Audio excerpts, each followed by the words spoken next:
Assalamualaikum warahmatullahi wabarakatuh. Selamat malam semua.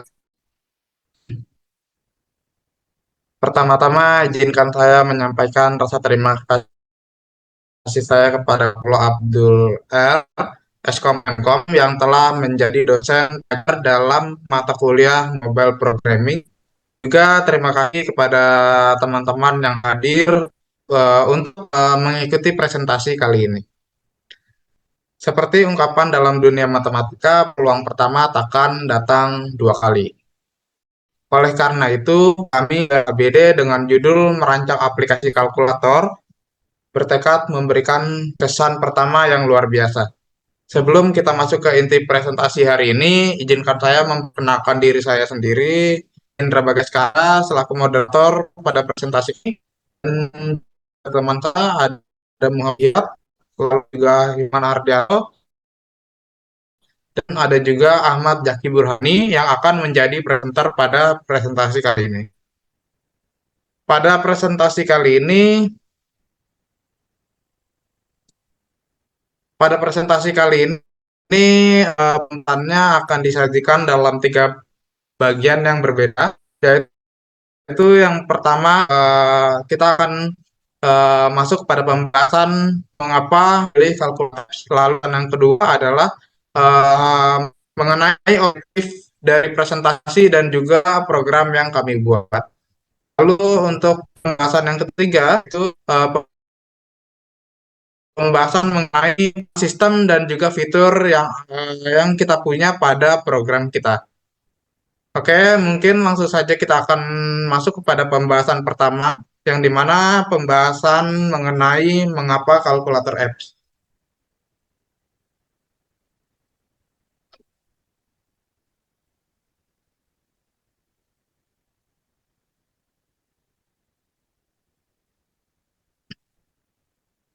Oke, di sini kita menjabarkan dua hal untuk pembuatan dari kalkulator ini. Mana yang pertama itu mengenai kepentingan sehari. Pembuatan aplikasi kalkulator ini didasarkan pada aspirasi untuk meningkatkan tingkat literasi matematika di masyarakat Indonesia. Mengakui kepentingan kemampuan matematika dalam kehidupan sehari, pembuatan aplikasi kalkulator ini didasarkan pada hal itu untuk menekan tingkat literasi matematika di kalangan Indonesia. Meskipun banyak yang memiliki potensi intelektual yang tinggi, seringkali terdapat hambatan dalam menghadapi perhitungan matematika sehari-hari.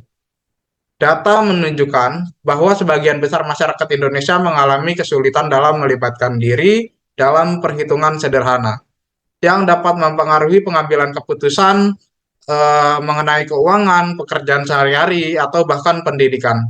Melalui aplikasi kalkulator ini, kami bertujuan untuk menyediakan alat yang mudah digunakan, mendidik, dan juga membantu mengatasi hambatan matematis yang mungkin dihadapi oleh berbagai lapisan. Lalu, ini alasan kedua, yaitu mengenai kontribusi positif. Yang dimana kami percaya bahwa membangun program ini eh, dapat memberikan kontribusi positif dalam memperbaiki literasi matematika dan juga mempercepat proses pembelajaran dan membantu masyarakat Indonesia meraih lebih banyak peluang di era digital ini. Dengan interface yang ramah pengguna dan fungsionalitas yang kaya, aplikasi ini diharapkan dapat menjadi teman setia dalam menjelajahi dunia matematika, lalu juga memberikan manfaat bagi setiap individu tanpa memandang latar belakang maupun profesinya. Mungkin itu saja untuk pembahasan mengenai mengapa kita mengambil kalkulator apps ini. Selanjutnya kita akan masuk pada pembahasan kedua yang dimana uh, akan membahas mengenai objektivitas uh, pada program yang kami buat. Di sini ada tiga objektivitas, yang mana pada objektivitas pertama ini yaitu memastikan desain sistem yang responsif dan juga mudah digunakan.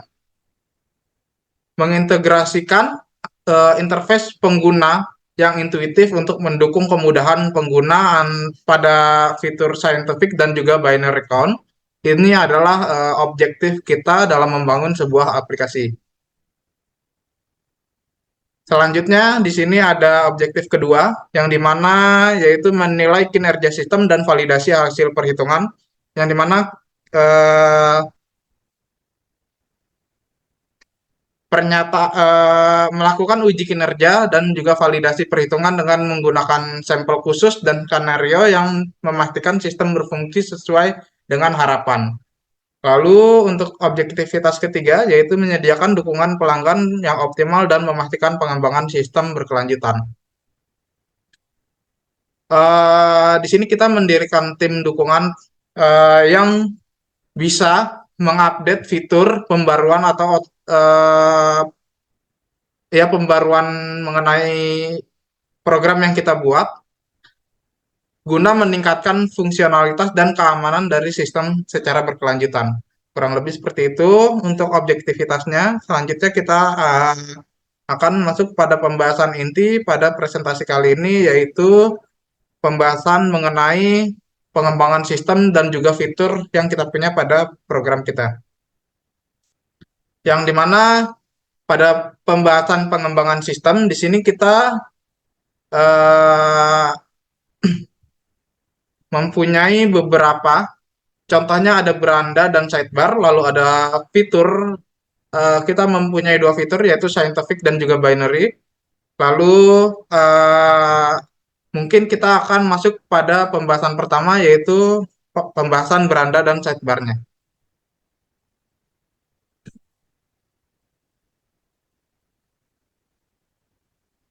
Oke, bisa dilihat pada bagian beranda, yang dimana untuk tampilannya kita membuat sesimpel mungkin agar mudah, agar pengguna mudah untuk mengerti sistem yang kita buat. Yang dimana di sini saya akan menjelaskan sedikit. Di sini kita menggunakan kontainer. Kontainer ini digunakan untuk menampung atau menata elemen-elemen yang kita gunakan dalam eh, membangun beranda ini. Salah satu contoh elemennya adalah bisa dilihat pada bagian color, di mana color ini kita gunakan untuk untuk menampilkan warna latar belakang yang kita punya. Untuk kode warnanya seperti yang sudah bisa dilihat yaitu 255,0,213,255. Itu adalah penggunaan warna baby blue. Lalu selanjutnya di sini kita menggunakan main access alignment ini. Main access alignment ini digunakan untuk mengontrol penataan setiap elemennya. Contohnya di sini kita menggunakan main access alignment center, itu digunakan untuk mengatur eh, teks yang kita punya yaitu HBD count itu agar di tengah layar seperti itu. Selanjutnya di sini juga kita menggunakan kontainer lagi, yang dimana kita menggunakan kontainer dalam yang dimana dalam konteks Flutter, kontainer di dalam kontainer ini merujuk pada penggunaan eh, kontainer yang bersarang atau nested gitu. Jadi di dalam widgetnya ada kontainer lainnya, kurang lebih begitu, seperti itu. Nah, di dalam kontainernya ini kita menggunakan padding, yang dimana padding adalah properti yang digunakan untuk menentukan ruang tambahan atau menentukan margin di sekitar uh, kontennya, kurang lebih seperti itu. Lalu di sini juga kita menggunakan decoration box, Nah, pada decoration box ini kita beri warna warna blue default ya, yang dimana blue ini warna birunya ini eh, kita samakan dengan warna flutter. Lalu pada box kontainer itu ada juga seperti teks, lalu ada juga pengaturan font size, lalu ada juga font weight ya. Yang dimana font size-nya itu ada kita atur pada ukuran 36. Lalu untuk font weight-nya kita menggunakan bold agar terlihat lebih besar saja. Lalu untuk pengaturan warna teksnya kita gunakan warna putih saja agar terlihat lebih simpel. Nah, lalu selanjutnya kita akan masuk pada pembahasan sidebar. Di sini pada pembahasan sidebar eh, tidak ada yang spesial sekali ya. Yang sidebar ini kita menggunakan user account drawer header itu fungsinya untuk menampilkan akun. Bisa dilihat pada bagian user account drawer header itu ini gunanya adalah untuk menyediakan header khusus untuk drawer dengan avatar pengguna dari informasi akun. Lalu pada bagian account name-nya itu untuk menampilkan nama akun yang dimana kita menggunakan HBD Core. Lalu pada bagian account mail itu kita gunanya untuk menampilkan alamat email akun. Dalam hal ini kita abaikan dengan memberikan nilai nol. Lalu pada current account picture, ini fungsinya untuk menampilkan gambar profil akun saat ini. Dalam hal ini berupa avatar lingkaran dengan teks HBD di dalamnya pada latar belakang putih. Nah, lanjut kita akan membahas pada bagian list style. Pada bagian list style ini, fungsi list style ini adalah untuk mendefinisikan atau uh, membuat item pada daftar list atau kurang lebih seperti itu, yang dimana kita membuat dua item. Yang pertama ada untuk fitur scientific dan juga untuk fitur binary. Nah, pada fitur scientific ini title-nya kita beri nama, kita beri teks itu scientific, lalu kita juga menggunakan fungsi on tab agar ketika kita klik itu akan masuk ke dalam layar yang berbeda. Selanjutnya eh, kita panggil kelasnya yang dimana pada bagian scientific ini kelasnya yaitu kalkulator. Lalu untuk pada bagian binary ini kurang lebih sama pada bagian scientific, yang dimana perbedaannya hanya kita eh, menaruh, bukan menaruh ya, maksudnya perbedaannya adalah dari kelasnya masing-masing. Untuk scientific yaitu kelasnya yaitu kalkulator, lalu untuk binary yaitu binary converter. Kurang lebih seperti itu untuk pembahasan dari saya. Selanjutnya kita akan masuk pada pembahasan mengenai fitur yang ada program kita.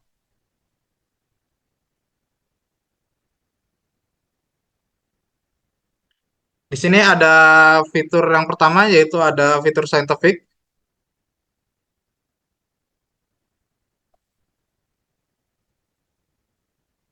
Oke, pada fitur scientific ini mungkin akan dijelaskan oleh Muhammad Tiki Hidayat. Untuk waktu dan tempatnya dipersilakan.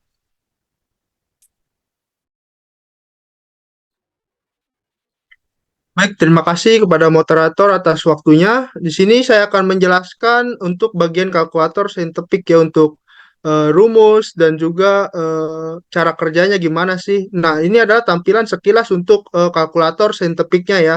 Selanjutnya kita bakal masuk kepada codingannya ya untuk kalkulator saintifik.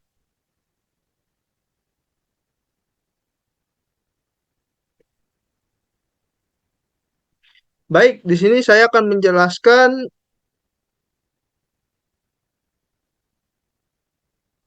Baik, di sini saya akan menjelaskan untuk codingan pada bagian tengah ya, yaitu dari baris ke-6. Di situ ada namanya kelas underscore calculator state yang dimana isinya itu ada 5 variabel yang terdiri dari output untuk menampilkan output, input untuk menyimpan input, dan 6162 itu untuk menyimpan angka yang mau kita operasikan. Kemudian yang terakhir di situ juga ada operator. Itu fungsinya untuk menyimpan operator yang kita pilih, misalnya tambah atau kurang atau bagi atau kali seperti itu ya. Kemudian di sini juga ada dua tipe data, yaitu string dan juga double. Nah, untuk string ini adalah tipe data yang digunakan untuk menyimpan teks atau karakter. Contohnya seperti hello world, seperti itu ya. Dan untuk tipe double ini adalah tipe data yang digunakan untuk menyimpan nilai numerik. Contohnya angka 1, 2, 3, 4, 5, dan seterusnya. Seperti itu. Nah, kemudian pada barisan ke-18 itu ada namanya rumus ya, rumus untuk perhitungan sin, cos, tan di situ ya, dengan tipe datanya double. Nah, di situ ada value-nya itu adalah sudut derajat, kemudian diubah menjadi keradian, kemudian setelah diubah keradian, maka dihitung, yaitu di sampingnya value dikalikan dengan pi dibagi dengan 180, seperti itu. Jadi diubah dulu ke bentuk radian value-nya itu, kemudian dikalikan dengan pi dibagi 180. Kemudian di baris 23 di situ ada on press, artinya kita ketika menekan eh, di bawahnya itu dijelaskan menekan tombol C, maka pada variabel outputnya itu akan menjadi angka 0, variabel inputnya itu akan kosong, terus 61 dan 62-nya juga 0. Nah, pada variabel operatornya juga bakal kosong. Nah, kecuali di situ ada else if, artinya kecuali jika kita menekannya apa namanya eh, operasi matematika seperti pertambahan, pengurangan, seperti itu, maka dia tidak akan mereset kembali untuk variabel output dan input 6162 dan operatornya menjadi 0. Jadi ketika kita mengetikkan operasi matematika, di situ akan menjalankan operasi matematika. Jadi tidak mereset apa yang kita sudah kerjakan. Misalkan 1 ditambah 1 sama dengan, nah dia akan menghasilkan hasilnya yaitu 2. Terus selanjutnya di bagian kiri yang kecil itu adalah tampilan yang menyatakan di mana jika kita outputnya itu adalah bukan nol dan juga bukan error, artinya selain nol dan juga selain error ya, maka da- angka tersebut akan diubah menjadi tipe double, kemudian disimpan pada 61 dan outputnya ini bakal bisa eh, operasikan untuk operasi matematika selanjutnya jika kita ingin mengoperasikan yang selanjutnya. Kecuali jika kita menekannya itu sama dengan ya, bukan menekan apa namanya, bukan ingin menghasilkan angka, kita misalnya ngetik 1 tambah seperti itu doang, terus kita klik sama dengan, maka angka satunya itu akan tersimpan pada hasil output. Nah, disimpan pada 62. Kemudian outputnya ini juga masih bisa dilakukan perhitungan selanjutnya. Kemudian pada codingan selanjutnya, di sini adalah bagaimana sih cara kerjanya kalkulator itu. Misalkan kita melakukan penjumlahan 1 ditambah 1 sama dengan 2, itu cara kerjanya gimana? Nah, ini di sini dijelaskan ya. Jadi untuk pertambahan atau penjumlahan di situ tertulis variabel output sama dengan 61 ditambah 62. Nah, nanti hasilnya itu akan menjadi tipe data string. Sama untuk operator lainnya, pengurangan, perkalian, dan juga pembagian. Tapi untuk pembagian ini ada sedikit perbedaan, yaitu pada jika kita 62-nya itu adalah 0 atau kita pembaginya itu adalah angka 0, maka hasil atau outputnya itu bakal menjadi error. Misal kita satu dibagi nol, nah itu hasilnya bakal menjadi error seperti itu.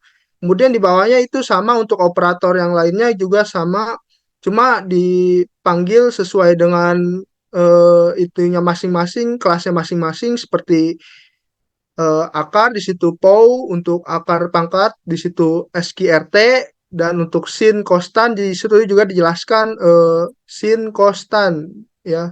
Kemudian di bawahnya itu ketika kita menekan tombol sama dengan atau ingin menghasilkan angka nilainya, untuk variabel operatornya itu bakal mereset menjadi kosong, terus inputnya itu akan menjadi kosong juga. Nah, 61 dan 62 juga akan menjadi angka nol kembali. Nah, untuk variabel output, kenapa tidak ada? Karena hasilnya itu bakal disimpan di variabel output ya.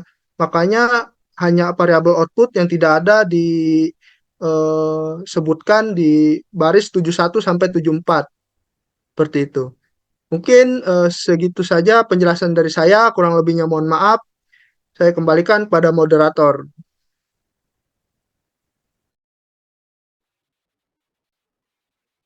Baik, terima kasih atas penjelasannya mengenai fitur saintifik yang pertama.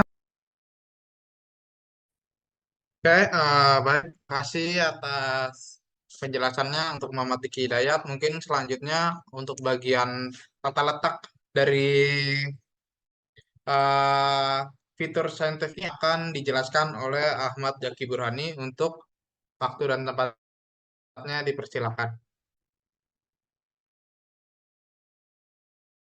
Baik, terima kasih kepada moderator. Di sini saya akan menjelaskan baris 142 hingga 152. Baik, untuk di bagian ini backspace digunakan untuk sebuah platform.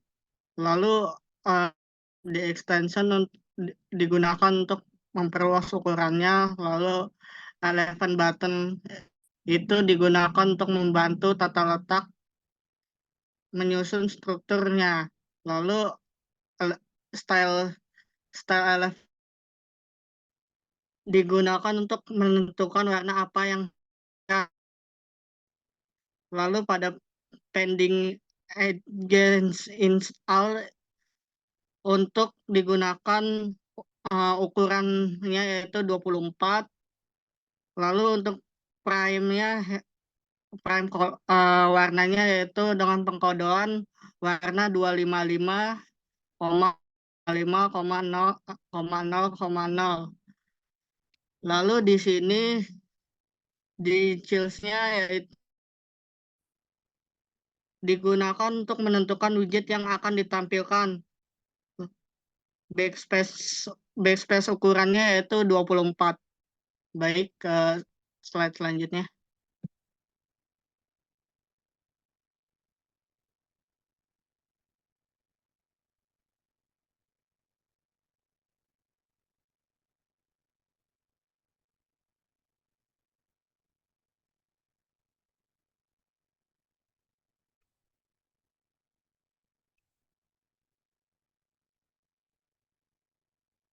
Baik, di slide ini saya akan menjelaskan lagi dari bagian 167 hingga 201.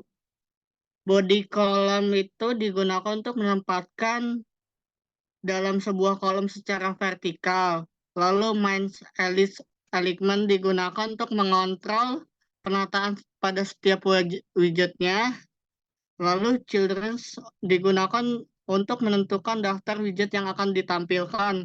Lalu di sini kita memakai kontainer yaitu digunakan untuk menampung dan menata widgetnya. Lalu pada pending ini digunakan untuk menentukan jarak antar batas horizontal dan vertikal, yaitu ukurannya 12 dan vertikalnya yaitu 8. Lalu pada pada elements ini digunakan untuk menaruh button di sebelah kanan. Lalu pada Chills ini menentukan widget yang akan ditampilkan. Lalu lalu yaitu input untuk memasukkan ke dalam sebuah programnya. Lalu di sini stylenya yaitu menggunakan ukuran fontsnya yaitu 18. Uh, Lalu di kontainer ini menampung kembali widgetnya. Lalu pada pending ini elemen semantiknya yaitu horizontalnya yaitu ukurannya 12 dan vertikalnya yaitu 24. Lalu elementsnya yaitu digunakan kembali untuk menaruh widget di sebelah kanan. Lalu Shields-nya itu menampilkan kembali widget yang akan mau ditampilkan. Lalu di output ini menampilkan hasil yang akan dikeluarkan dalam sebuah program. Lalu pada stylenya yaitu ukuran pada fontsnya yaitu 48. Lalu untuk raw-nya itu menentukan daftar widget yang ingin digunakan untuk menyusun widget secara sejajar. Lalu children-nya itu menentukan daftar widget yang ingin ditampilkan.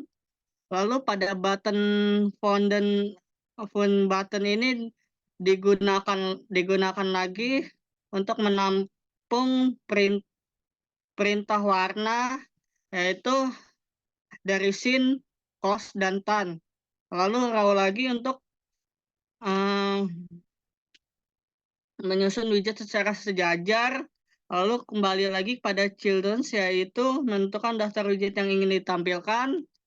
Lalu pada build buttonnya ini digunakan untuk di dalam widgetnya dengan angka 7, 8, 9. Lalu pada build buttonnya ini digunakan lagi untuk menampung kembali operator pembagiannya. Sekian penjelasan dari saya kembalikan lagi pada moderator.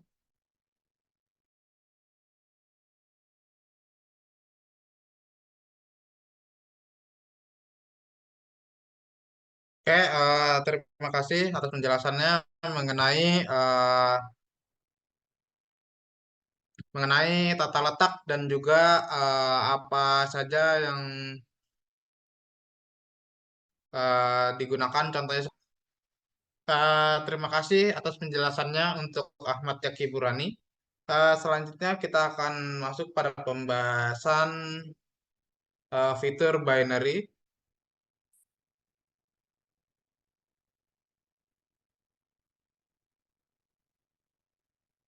Oke, untuk pembahasan fitur binary ini akan dijelaskan oleh Hilman Ardianto. Untuk waktu dan tempatnya dipersilakan.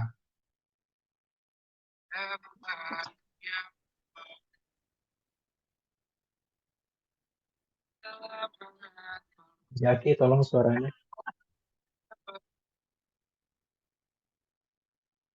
Oke.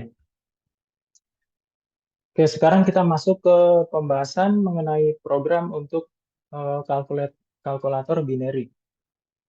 Nah, bisa kita lihat di sini untuk interface kalkulator binary ini sederhana ya.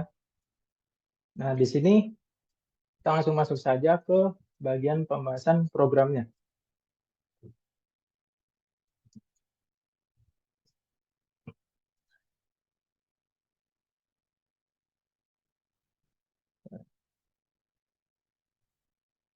Oke. Di sini kami membuat kelas binary converter dengan extend stateful widget, yang berarti objek ini dapat memiliki state yang dapat berubah. Untuk itu, kami menambahkan create state untuk mengembalikan objek dari binary converter yang memiliki kelas binary converter state.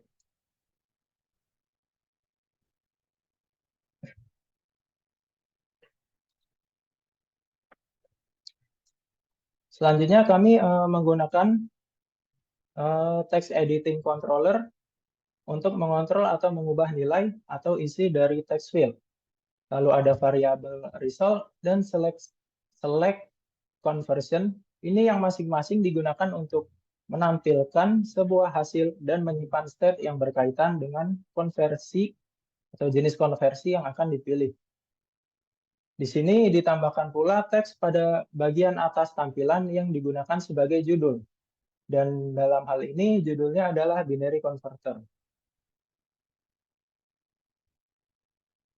Lalu dalam widget padding ini kami menambahkan berbagai komponen. Contohnya adalah text field.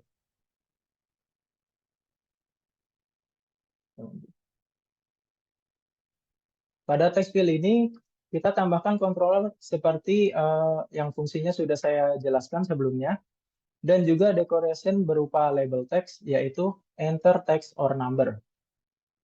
Untuk jarak antar komponen kita gunakan tinggi 20 pixel. Lalu drop down button di sini digunakan untuk membuat drop down menu atau yang biasa kita kenal dengan combo box yang diisi dengan item text to binary, binary to decimal, dan decimal to binary. Nah, ini adalah isinya. Selanjutnya kami menambahkan elevate button dengan fungsi on press yaitu convert. Dan tombol ini akan digunakan sebagai tombol konversi. Selanjutnya kami tambahkan teks yaitu result, di mana disinilah nantinya yang akan menampilkan hasil konversi.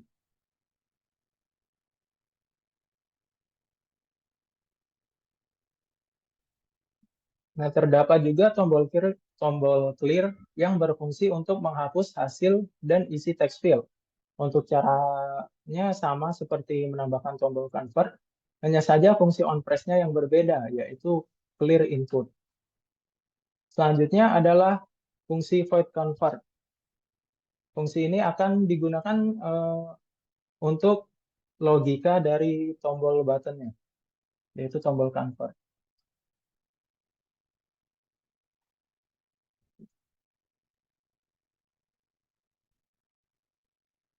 Jika yang dipilih adalah, oh ya, di sini terdapat percabangan if else dan if.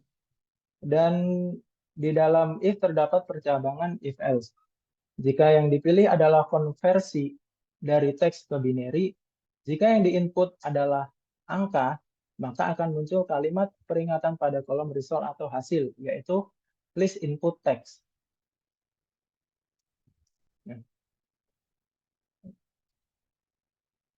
Please input text ya. Namun jika yang diinput adalah teks, maka akan muncul hasil berupa angka biner. Jika yang dipilih adalah binary to text,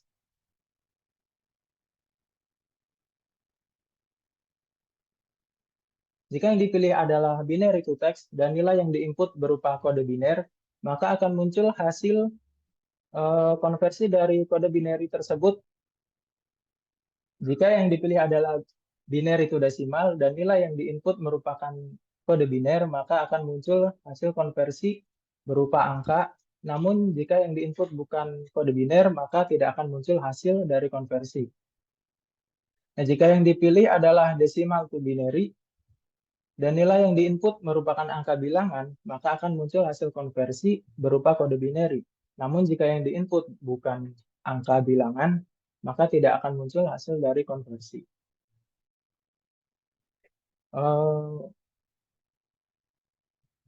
Untuk fungsi button clear input ini, jika button input jika button clear itu ditekan, maka result atau hasilnya akan kembali menjadi kosong tanpa isi ya. Oke, mungkin penjelasan saya cukup sekian. Saya kembalikan kepada moderator.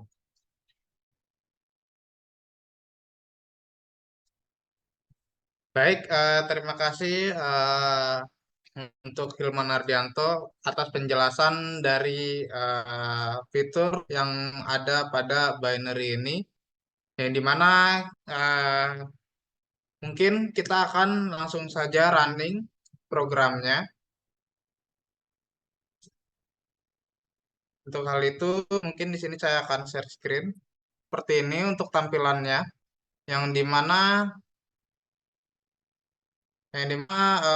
pada bagian ini kita membuat sesimpel mungkin.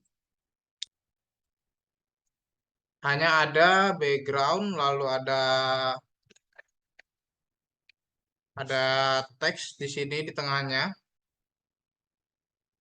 Lalu selanjutnya kita juga di sini menambahkan fitur untuk sidebar. Pada bagian sidebarnya ini di sini akan menampilkan fungsi akun. Maksudnya informasi mengenai akun. Kita di sini kita akan masuk pada bagian kalkulator saintifiknya. Mungkin untuk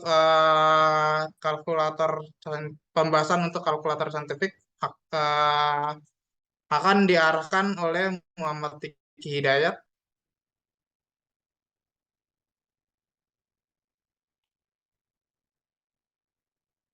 Baik, terima kasih. Di sini saya akan menjelaskan sedikit ya. Di sini cara kerjanya. Kita coba tadi di button clear dulu. Coba kita ketikkan satu misalnya. Satu ditambah satu gitu. Jangan sama dengan dulu. Lalu kita klik tombol clear.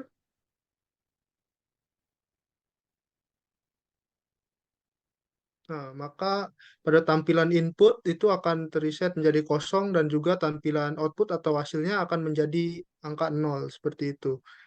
Kemudian jika kita menekannya sama dengan bukan clear, coba kita tekan sama dengan satu ditambah satu seperti tadi.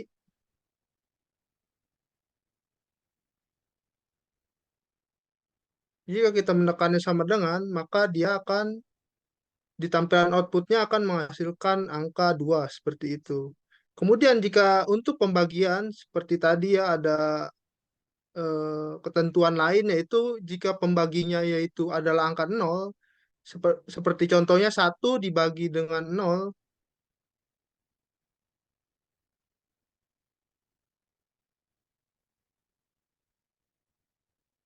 maka hasilnya itu bakalan error ya, tulisan error. Nah, seperti itu ya. Sama angka berapapun jika dibagikan dengan angka 0, dia hasilnya bakalan error seperti itu. Mungkin sekian penjelasan singkat dari saya. Saya kembalikan pada moderator. Baik, terima kasih atas penjelasannya mengenai beberapa fungsi yang ada pada kalkulator kita. Mungkin di sini kita akan mencoba beberapa hal. Salah satunya adalah kita akan mencoba fungsi dari tombol backspace ini, yang dimana ini akan mengurangi atau menghilangkan satu angka di bagian belakang. Bisa dilihat jika bisa dilihat yang tadinya satunya ada banyak, misalkan satunya ada 5, kita menggunakan fungsi backspace, maka satunya berkurang satu, yaitu jadi 1111, yang mana fungsi backspace ini bekerja. Lalu di sini kita mungkin akan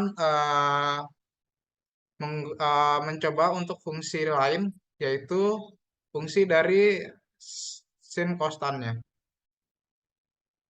Eh, Mungkin kita akan masuk pada fungsi sin-nya, yang harus pada sin 10 adalah 1.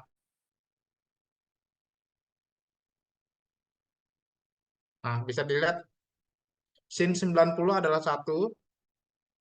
Kita coba angka lain, misalkan sin dari 10 adalah, ya, sin dari 10 adalah 5, 7, 3, 6, dan seterusnya. yang dimana fungsi dari sini ini berguna atau berfungsi dengan baik. Lalu di sini mungkin kita mencoba eh,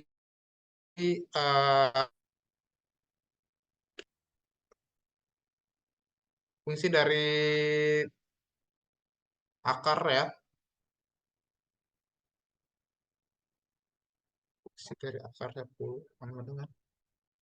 Nah, ini adalah akar 10, hasilnya adalah 3,1622 dan seterusnya.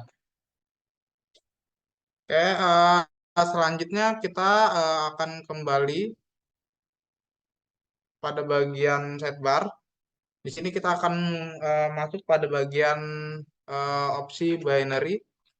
Nah, pada bagian opsi binary mungkin di sini akan jelas sedikit Hilman Ardianto dan tempatnya dipersilakan.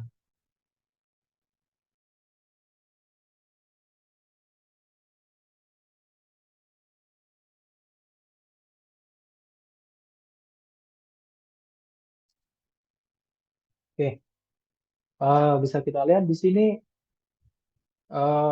terdapat text field di mana tempat untuk mengisikan sebuah input. Misalkan kita pilih text to binary dan kita masukkan, nah kita sudah pilih text to binary, kita masukkan huruf, misalnya saya saja. Nah, jika kita convert, maka akan muncul hasil ke angka binary. Nah, untuk 8 bit pertama itu adalah S, 8 bit yang kedua adalah A, dan 8 bit yang ketiga adalah Y, dan 8 bit yang keempat adalah A. Oke, coba kita clear dulu. Selanjutnya, jika kita masukkan selain teks, masih di text to binary,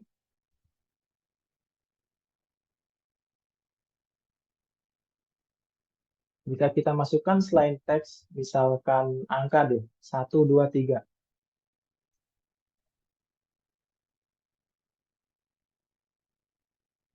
Nah, jika kita tekan tombol convert, maka akan muncul peringatan berupa please input text, yang berarti kita diperintahkan untuk memasukkan teks.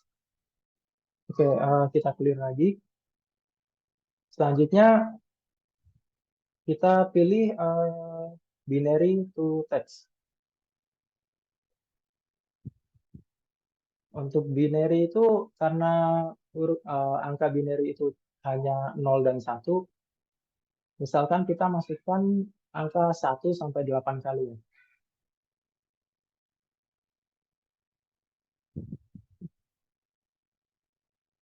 Nah, jika kita tekan tombol convert, maka akan muncul huruf Y dengan titik 2 di atas. Oke, jika yang kita masukkan bukan biner, misalkan 1, 2, 3.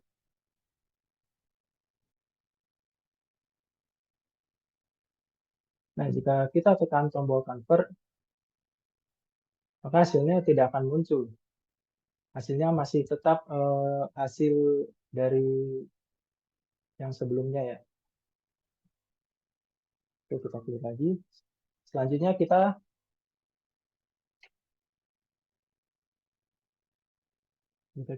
nah, untuk lebih jelasnya ya.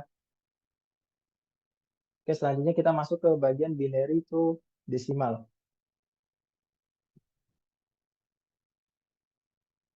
Nah, untuk binary to decimal ini, misalkan kita masukkan lagi angka 1 sampai 8. Sampai 8 kali.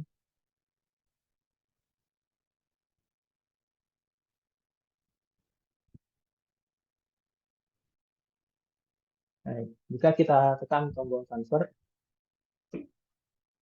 maka hasilnya adalah 255. Nah, selanjutnya adalah kita clear. Dan jika kita pilih decimal to binary, nah, untuk membuktikan yang tadi benar atau tidak, kita misalkan desimalnya adalah 255. Nah, jika kita convert, maka binarnya adalah 111 sampai 8 kali. Oke, mungkin cukup sekian penjelasan singkat dari saya. Untuk selanjutnya saya kembalikan kepada moderator. Baik, terima kasih atas penjelasannya Hilman Arjo, mulai dari fitur dari text to binary, lalu binary to text, lalu binary to decimal, decimal to binary. Yang dimana semua fungsi yang kita cantumkan ini uh, bekerja dengan baik. Eh, Mungkin sekian pembahasan dari saya, pembahasan dari kami. Kurang lebihnya mohon maaf. Jika ada kata-kata yang kurang kurang berkenan dan juga ada informasi yang kurang dari presentasi kami, mohon dimaafkan. Saya akhiri presentasi hari ini. Saya ucapkan wassalamualaikum warahmatullahi wabarakatuh. Are you just gonna take that? Or will you fucking fight back?